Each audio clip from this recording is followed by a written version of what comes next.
Hair fall ಆಗ್ತಾ ಇದೆಯಾ, hair thinning ಆಗ್ತಾ ಇದೆಯಾ, ಅಥವಾ ಹೇರ್ ಗ್ರೇ ಆಗ್ತಾ ಇದೆಯಾ? ಇಷ್ಟೊಂದು ಪ್ರಾಬ್ಲಮ್ಸ್ ಇದ್ರೂ ಕೂಡ ಬರೀ ಶಾಂಪೂ ಚೇಂಜ್ ಮಾಡ್ಕೊಂಡು ಬರ್ತಾ ಇದ್ದೀರಾ, ಎಕ್ಸ್ಪೆನ್ಸಿವ್ ಶಾಂಪೂ ತಗೊತಾ ಇದ್ದೀರಾ, ಯೂಸ್ ಮಾಡ್ತಾ ಇದ್ದೀರಾ, ಆದರೂ ಕೂಡ ಯಾವುದೇ ಥರದ ಸೊಲ್ಯೂಷನ್ ಸಿಗ್ತಾ ಇಲ್ವಾ? ಏನಕ್ಕೆ ಅಂದರೆ ನೀವು ಒಂದು ರಾಂಗ್ ವೇ ಅಲ್ಲಿ ಹೋಗ್ತಾ ಇದ್ದೀರಾ. ಹಾಗಿದ್ರೆ ರೈಟ್ ವೇ ಏನು?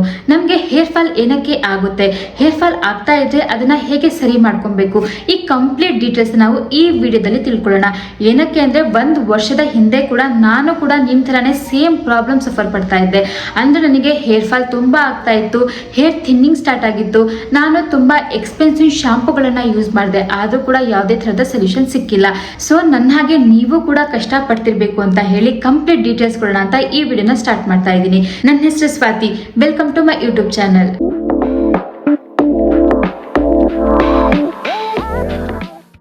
ಹೇರ್ ಫಾಲ್ ಆಗೋಕ್ಕೆ ಮೇಜರ್ ಕಾಸಸ್ ಏನು ಗೊತ್ತಾ? 3 common types of hair fall ನಾನು ಹೇಳ್ತೀನಿ. ನಿಮಗೆ ಏನಾದರೂ ಹೇರ್ ಫಾಲ್ ಆಗ್ತಾ ಇದೆ ಅಥವಾ ಹೇರ್ ಥಿನ್ನಿಂಗ್ ಆಗ್ತಾ ಇದೆ ಅಂದರೆ ಲ್ಯಾಕ್ ಆಫ್ ಐರನ್ ಇರುತ್ತೆ ಅಥವಾ ನಿಮ್ಮ ಬಾಡಿಯಲ್ಲಿ ಪ್ರೋಟೀನ್ ಕಂಟೆಂಟ್ ತುಂಬ ಕಮ್ಮಿ ಇರುತ್ತೆ. ಇವೆರಡು ಇದ್ದಾಗ ನಿಮಗೆ ಹೇರ್ ಫಾಲ್ ಅಥವಾ ಹೇರ್ ಥಿನ್ನಿಂಗ್ ಆಗುತ್ತೆ.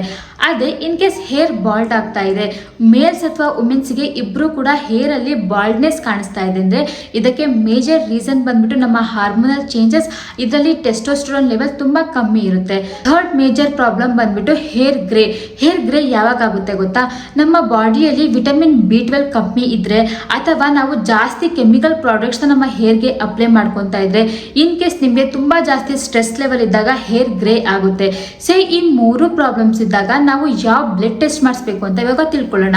ಫಸ್ಟ್ ಬ್ಲಡ್ ಟೆಸ್ಟ್ ನೀವು ಯಾವ್ದು ಮಾಡಿಸ್ಬೇಕು ಅಂದ್ರೆ CBC ಅಂದ್ರೆ ಕಂಪ್ಲೀಟ್ ಬ್ಲಡ್ ಕೌಂಟ್. ಇದರಲ್ಲಿ ನಮಗೆ ಗೊತ್ತಾಗುತ್ತೆ ಏನಾದರೂ ಐರನ್ ಲೆವೆಲ್ ಕಮ್ಮಿ ಇದೆಯಾ ಇಲ್ವಾ ಅಂತ.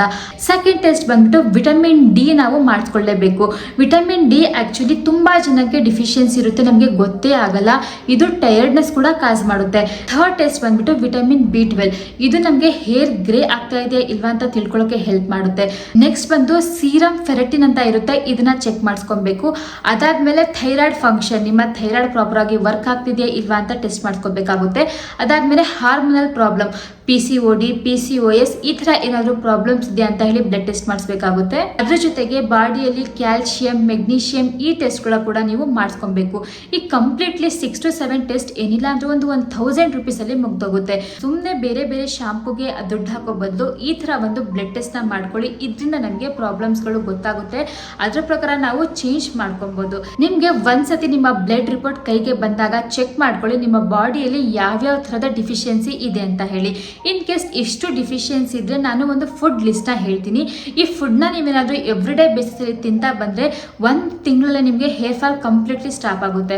ಫಸ್ಟ್ ಬಂದ್ಬಿಟ್ಟು ನಿಮ್ಮ ಬಾಡಿಯಲ್ಲಿ ಏನಾದರೂ ಐರನ್ ಅಥವಾ ಸೀರಮ್ ಫೆರಟಿನ್ ಇದ್ರ ಲೆವೆಲ್ ತುಂಬ ಕಮ್ಮಿ ಇದ್ದರೆ ನೀವು ಏನೇನು ತಿನ್ನಬೇಕು ಗೊತ್ತಾ? ಬೀಟ್ರೂಟ್ ತಿನ್ನಬೇಕು, ಸ್ಪಿನಾಚ್ ತಿನ್ನಬೇಕು, ಕ್ಯಾರೆಟ್ ತಿನ್ನಬೇಕು, ಪೊಮೊಗ್ರಾನೇಟ್ ತಿನ್ನಬೇಕು, ಅದ್ರ ಜೊತೆಗೆ ಡೇಟ್ಸ್ ತಿನ್ನಬೇಕು, ಜಾಗ್ರಿ ತಿನ್ನಬೇಕು. ನೀವು ಇಷ್ಟನ್ನ ನಿಮ್ಮ ಡಯಟಲ್ಲಿ ಆ್ಯಡ್ ಮಾಡ್ಕೊತಾ ಬಂದರೆ ಹೇರ್ ಫಾಲ್ ಕಂಪ್ಲೀಟ್ಲಿ ಸ್ಟಾಪ್ ಆಗುತ್ತೆ.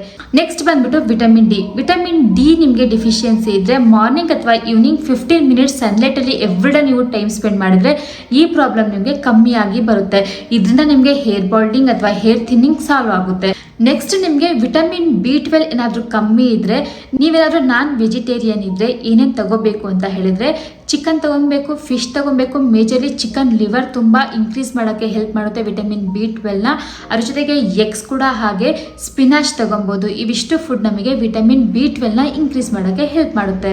ನೆಕ್ಸ್ಟ್ ಬಂದು ಪ್ರೋಟೀನ್. ನಿಮ್ಮ ಬಾಡಿಯಲ್ಲಿ ಪ್ರೋಟೀನ್ ಏನಾದರೂ ಕಮ್ಮಿ ಇದ್ರೆ ಬಾಡಿ ಏನು ಮಾಡುತ್ತೆ ಅಂತ ಹೇಳಿದ್ರೆ ಕೂದಲಿಂದ ಪ್ರೋಟೀನ್ನ ತಗೊಳುತ್ತೆ. ಸೊ ಅವಾಗ ಕೂದಲಿನ ಸ್ಕ್ಯಾಲ್ಪ್ ಹೆಲ್ತ್ ಏನುತ್ತೆ ಹಾಳಾಗ್ತಾ ಬರುತ್ತೆ. ಸೊ ಅದಕ್ಕೆ ಏನು ಮಾಡಬೇಕು ಅಂದರೆ ಅನ್ಕೊಳ್ಳಿ ನಿಮ್ಮ ಬಾಡಿ ವೇಟ್ 60 kg ಇದೆ. ಸೊ ನೀವು ದಿನಕ್ಕೆ 60 kg ಮಿನಿಮಮ್ ಪ್ರೋಟೀನ ತಗೊಳ್ಳೇಬೇಕು. ಆವಾಗ ಏನಾಗುತ್ತೆ, ಯಾವುದೇ ಥರದ ಪ್ರೋಟೀನ್ ಡಿಫಿಷಿಯನ್ಸಿ ಬರಲ್ಲ. ಪ್ರೋಟೀನ್ ಐಟಮ್ಸ್ ಯಾವ್ದ್ಯಾವುದು? ನೀವು ಪನ್ನೀರ್ ತಗೊಬೋದು, ಟೋಫು ತಗೊಬೋದು, ಚಿಕನ್ ತಗೊಬೋದು, ಫಿಶ್ ತಗೊಬೋದು, ಮಟನ್ ತಗೋಬೋದು. ನಾನ್ ವೆಜಿಟೇರಿಯನ್ ಇದ್ರೆ ತುಂಬ ಆಪ್ಷನ್ಸ್ ಇದೆ. ದಿನಕ್ಕೆ ಎಗ್ ತಗೊಬೋದು. ಇಷ್ಟು ಕೂಡ ನೀವು ಪ್ರೋಟೀನ್ ಸೋರ್ಸಸ್ನ ಬಾಡಿಯಲ್ಲಿ ಏನಾದರೂ ಆ್ಯಡ್ ಮಾಡ್ತಾ ಹೋದರೆ ಹೇರ್ ಫಾಲ್ ಅನ್ನೋದು 1 ತಿಂಗಳಲ್ಲೇ ವ್ಯಾನಿಷ್ ಆಗಿಬಿಡುತ್ತೆ.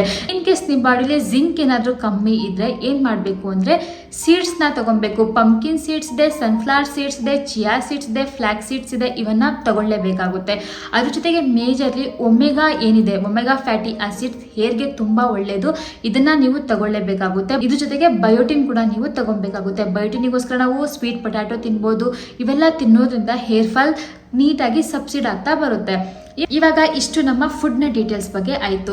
ಇವಾಗ ನಮ್ಮ ಲೈಫ್ ಸ್ಟೈಲ್ನ ಚೇಂಜಸ್ ಬಗ್ಗೆ ಮಾತಾಡೋಣ.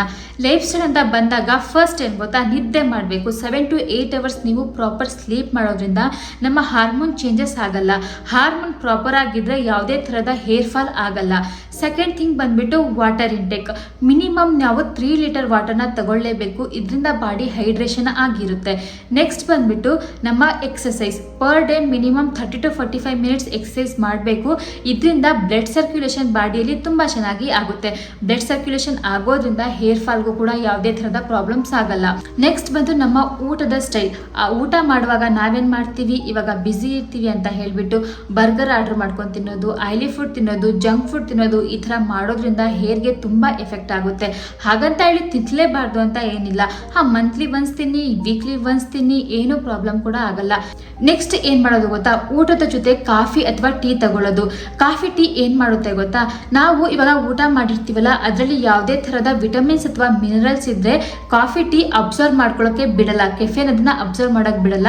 ನಾವು ಏನೇ ನ್ಯೂಟ್ರಿಷನಲ್ ಮೀಲ್ ತಿಂದು ಕೂಡ ವೇಸ್ಟ್ ಆಗಿಬಿಡುತ್ತೆ. ಅದಕ್ಕೆ ಏನು ಮಾಡಬೇಕು ಅಂದರೆ, ಊಟ ಮಾಡುವಾಗ 30 ನಿಮಿಷ ಮುಂಚೆ ಅಥವಾ 30 ನಿಮಿಷ ಆದಮೇಲೆ ಕಾಫಿ ಟೀನ ಟಚ್ ಮಾಡಲೇಬೇಡಿ. ಅದಾದಮೇಲೆ ಬಾಕಿ ಟೈಮಲ್ಲಿ ನೀವು ತಗೊಬೋದು.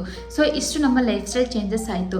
ಇವಾಗ ಹೇರ್ ಕೇರ್ ಹೇಗೆ ಮಾಡೋದು, ನಿಮಗೆ ಕಂಪ್ಲೀಟ್ ನಾನು ಕೂದಲಿಗೆ ಏನು ಹಚ್ಚಿದೆ ಯಾವ ಥರ ಇರುತ್ತೆ ಅಂತ ಹೇಳಿ. ನಿಮಗೇನಾದರೂ ಆಯಿಲಿ ಸ್ಕ್ಯಾಲ್ಪ್ ಇದ್ದರೆ ವೀಕ್ಲಿ ಸ್ಟ್ರೈಸ್ನ ಯಾವುದಾದ್ರೂ ಒಂದು ಶಾಂಪು, ಮೈಲ್ಡ್ ಶಾಂಪು ತಗೊಂಡು ಹೆಡ್ ವಾಶ್ ಮಾಡಿ. ಶಾಂಪೂನ ಬರೀ ಸ್ಕ್ಯಾಲ್ಪಿಗೆ ಮಾತ್ರ ಹಾಕಿ ಹೇರ್ ಲೆಂತ್ಗೆ ಹಾಕಬೇಡಿ. ಸ್ಕ್ಯಾಲ್ಪ್ನ ಮಾತ್ರ ಕ್ಲೆನ್ಸ್ ಮಾಡಿ. ಕಂಡೀಷ್ನರ್ ನಿಮಗೆ ಬೇಕು ಅಂತ ಹೇಳಿದ್ರೆ ಕಂಡೀಷ್ನರ್ನ ಓನ್ಲಿ ನಮ್ಮ ಲೆಂತ್ಗೆ ಹಾಕಿ, ರೂಟ್ಸ್ಗೆ ಹಾಕಬಾರ್ದು. ನೀವು ಇಷ್ಟು ಮಾಡಿದ್ರೆ ಹೇರ್ ವಾಶ್ಗೆ ತುಂಬ ಹೆಲ್ಪ್ ಆಗುತ್ತೆ. ನೆಕ್ಸ್ಟ್ ಬಂದ್ಬಿಟ್ಟು ಹೇರ್ ಆಯಿಲ್. ಸ್ವಲ್ಪ ಜನಕ್ಕೆ ಹೇರ್ ಆಯಿಲ್ ಒಗ್ಗುತ್ತೆ, ಇನ್ನೊಂದು ಸ್ವಲ್ಪ ಜನಕ್ಕೆ ಹೇರ್ ಆಯಿಲ್ ಆಗಬರಲ್ಲ. ಬೇಸಿಕಲಿ ನನ್ನ ಸ್ಕ್ಯಾಲ್ಪಿಗೆ ನಾನು ಓವರ್ನೈಟ್ ಹೇರ್ ಏನಾದರೂ ಬಿಟ್ಟರೆ ನನಗೆ ಶೀತ ಆಗೋಕ್ಕೆ ಸ್ಟಾರ್ಟ್ ಆಗುತ್ತೆ ಅಥವಾ ಹೇರ್ ಫಾಲ್ ತುಂಬ ಆಗುತ್ತೆ. ನಾನೇನು ಮಾಡ್ತೀನಿ ಅಂದರೆ, ಸ್ನಾನ ಮಾಡುವ ಮುಂಚೆ 2 ಅವರ್ಸ್ ಅಷ್ಟೇ ಹೇರ್ ಆಯಿಲ್ ನೀಟಾಗಿ ಮಸಾಜ್ ಮಾಡಿ ನಾನು ಅದನ್ನು ವಾಶ್ ಔಟ್ ಮಾಡ್ತೀನಿ ಅಷ್ಟೇ. ಇನ್ನು ನಾವು ಶಾಂಪೂ ಅಂತ ಬಂದಾಗ ತುಂಬ ಮೈಲ್ಡ್ ಶಾಂಪೂ ಯೂಸ್ ಮಾಡಬೇಕು. ಏನಕ್ಕೆ ಅಂದರೆ, ಕೆಮಿಕಲ್ ಬೇಸ್ಡ್ ಏನಾದರೂ ನೀವು ಶಾಂಪೂ ಯೂಸ್ ಮಾಡ್ತಾ ಇದ್ದರೆ ಮತ್ತೆ ನಮ್ಮ ಕೂದಲು ಹಾಳಾಗ್ತಾ ಬರುತ್ತೆ. ನಿಮಗೆ ಏನಾದರೂ ಯಾವ ಶಾಂಪೂ ಬೆಸ್ಟ್, ಯಾವ ಶಾಂಪೂ ಯೂಸ್ ಮಾಡಬೇಕು ಅಂತ ಗೊತ್ತಾಗಬೇಕು ಅಂದರೆ ಕಮೆಂಟ್ ಸೆಕ್ಷನಲ್ಲಿ ಶಾಂಪೂ ಅಂತ ತಿಳಿಸಿ. ನೆಕ್ಸ್ಟ್ ವಿಡಿಯೋದಲ್ಲಿ ಕಂಪ್ಲೀಟ್ಲಿ ಒಂದು ಶಾಂಪೂ ಬಗ್ಗೆ ವಿಡಿಯೋ ಮಾಡ್ತೀನಿ. ನೆಕ್ಸ್ಟ್ ಮೇಜರ್ಲಿ ಯಾವುದನ್ನ ಸ್ಟಾಪ್ ಮಾಡಬೇಕು ಗೊತ್ತಾ, ಹೇರ್ ಸ್ಟ್ರೈಟ್ನಿಂಗ್ ಮಾಡೋದು ಅಥವಾ ಹೇರ್ ಡ್ರೈಯಿಂಗ್ ಟೂಲ್ನ ಯೂಸ್ ಮಾಡೋದು. ಇದನ್ನು ಮೇಜರ್ಲಿ ಸ್ಟಾಪ್ ಮಾಡಬೇಕಾಗುತ್ತೆ. ಇನ್ ಕೇಸ್ ನೀವೇನಾದರೂ ಹೇರ್ ಸ್ಟ್ರೈಟ್ನಿಂಗ್ ಮಾಡಲೇಬೇಕು ಅಂದರೆ ಒಂದು ಹೀಟ್ ಪ್ರೊಟೆಕ್ಟರ್ ಅಂತ ಬರುತ್ತೆ, ಅದನ್ನು ನೀಟಾಗಿ ಹೇರ್ಸ್ಗೆ ಅಪ್ಲೈ ಮಾಡಿ ಅದಾದಮೇಲೆ ಹೇರ್ ಸ್ಟ್ರೈಟ್ನಿಂಗ್ ಮಾಡಿ. ತುಂಬ ಜಾಸ್ತಿ ಮಾಡಲೇಬೇಡಿ. ಯಾವುದಾದ್ರೂ ಫಂಕ್ಷನ್ ಇದ್ದರೆ ಅಥವಾ ಮದುವೆ ಇದ್ದರೆ, ಪಾರ್ಟೀಸ್ ಇದ್ದರೆ ಅವಾಗ ಮಾತ್ರ ಯೂಸ್ ಮಾಡಿ. ಡೈಲಿ ಯೂಸಿಗೋಸ್ಕರ ಅಂತೂ ಹೇರ್ ಸ್ಟ್ರೈಟ್ನಿಂಗ್ನ ಮಾಡಲೇಬೇಡಿ. ನಾನು ಈ ವಿಡಿಯೋದಲ್ಲಿ ಹೇರ್ ಫಾಲ್ ಆಗಲಿ, ಹೇರ್ ಥಿನ್ನಿಂಗ್ ಆಗಲಿ, ಹೇರ್ ಬಾಲ್ಡಿಂಗ್ ಆದರೆ ಯಾವ ಥರ ಪ್ರಾಬ್ಲಮ್ಸ್ ಬರುತ್ತೆ ಅದಕ್ಕೆ ಸೊಲ್ಯೂಷನ್ ಅನ್ನು ಕಂಪ್ಲೀಟ್ ನಾನು ಈ ವಿಡಿಯೋದಲ್ಲಿ ಹೇಳಿದ್ದೀನಿ. ನಿಮಗೆ ಏನೇ ಡೌಟ್ ಇದ್ರೂ ಕಮೆಂಟ್ ಸೆಕ್ಷನಲ್ಲಿ ತಿಳಿಸಿ. ಸಿಗೋಣ ಮುಂದಿನ ವಿಡಿಯೋದಲ್ಲಿ.